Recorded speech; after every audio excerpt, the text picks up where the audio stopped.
Bruges is famous for two things: its canals and the swans that glide across them. Tourists photograph them constantly. Guides call them a beloved tradition. But there's a darker story behind those swans, one involving a locked-up future emperor, a beheaded advisor, and a name that literally means long neck. Whether the official version is even true is something historians still argue about.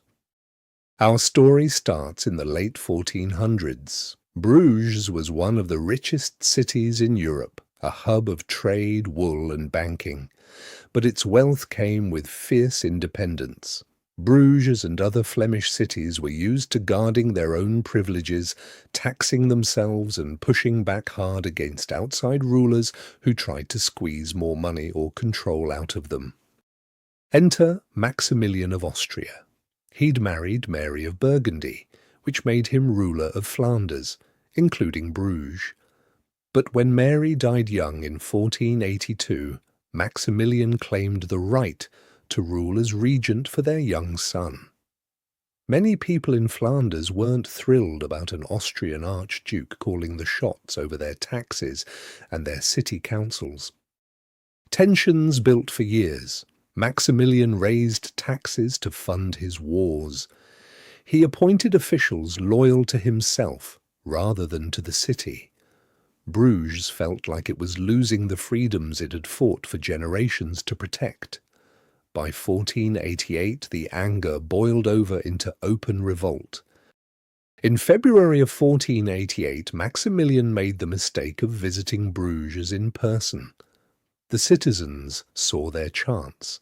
They rose up, seized control of the city, and took Maximilian himself prisoner. The Archduke, a future Holy Roman Emperor, was suddenly a hostage in his own territory. Tradition holds that Maximilian was held in the Kranenburg house right on the Markt, the city's main square. From its windows he could apparently watch daily life go on below, while he remained a prisoner of the very people he was supposed to rule. Weeks passed. Negotiations dragged on. Maximilian's allies outside the city scrambled to secure his release. While Maximilian sat captive, the rebels turned their anger on the men they saw as his enablers. Chief among them was Pieter Lanchals, a magistrate and one of Maximilian's most trusted advisers.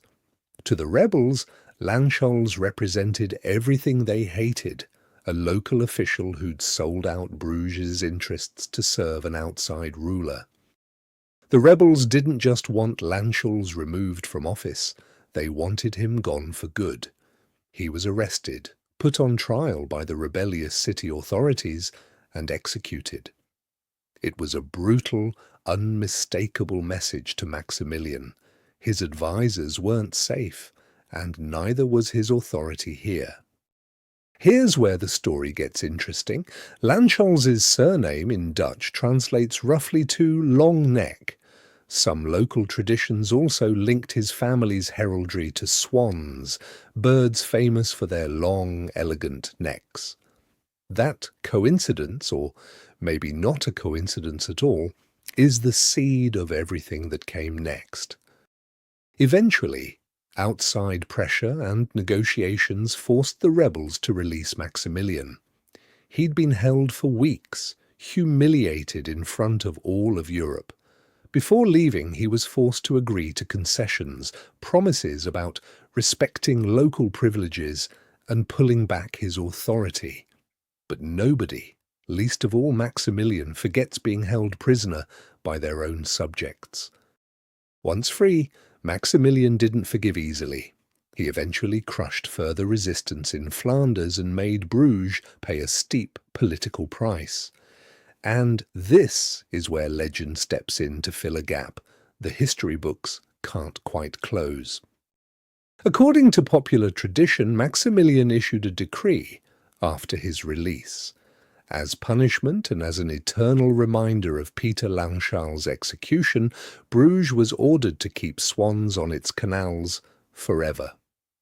long-necked birds, swimming in the water, forever recalling the man whose name meant long neck, and whose death Maximilian would never forget. It's a fantastic story, poetic justice, tied directly to a real historical grudge, memorialized in the shape of a living bird. The problem is, historians have never been able to conclusively verify that this decree actually exists, or ever existed in the first place. No confirmed original document has surfaced tying Maximilian directly to a formal, binding order about swans. That doesn't mean it's impossible. Record-keeping from the 1400s is patchy, and plenty of genuine medieval decrees have been lost to fire, war, or simple decay over 5 centuries. But it does mean that what most people think of as settled history is really something closer to civic folklore. It's the kind of story that gets passed from parent to child, guide to tourist, generation to generation, gaining detail and certainty each time it's retold, whether or not the original paperwork ever backed it up. What we do know for certain is that Bruges' fortunes took a real hit after the revolt. Maximilian's forces eventually reasserted control, and the city's political and economic clout began to fade. Meanwhile, the nearby port city of Antwerp was rising fast, offering deeper waterways and fewer headaches for merchants and rulers alike. Within a few decades, Antwerp had overtaken Bruges as the Low Countries' great commercial hub. Bruges, once one of the wealthiest cities in Europe, slowly settled into a kind of quiet decline. Some historians even nickname it the city that fell asleep, its medieval core preserved almost by accident, simply because there wasn't enough money left to tear it down and modernize. But the swans stayed. Long after the political drama faded from daily memory, the swans kept swimming the canals of Bruges, generation after generation, cared for and fed by the city itself. Whether or not Maximilian's decree was ever real, the tradition of swan-keeping became a genuine, unbroken practice. Today, the city of Bruges still maintains a resident swan population on its waterways. Officials monitor their health, provide shelter in harsh winters, and replace birds when needed to keep the tradition alive. It's part of the civic identity now, woven into the postcards, the guidebooks, and the daily rhythm of the city.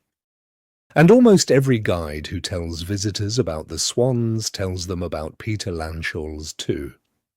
The story is repeated so often in so many tourism brochures and walking tours that it's become inseparable from the swans themselves. Ask why Bruges keeps swans, and you'll almost always hear his name. It's a remarkable thing, really.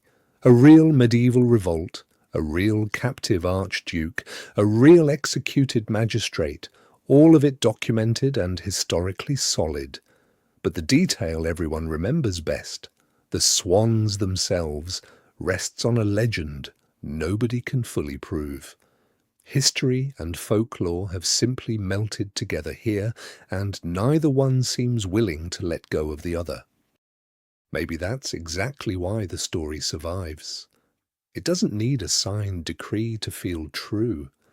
It has a name that means long neck, a bird that carries that name in its very shape, and a city that's told the same story for over 500 years.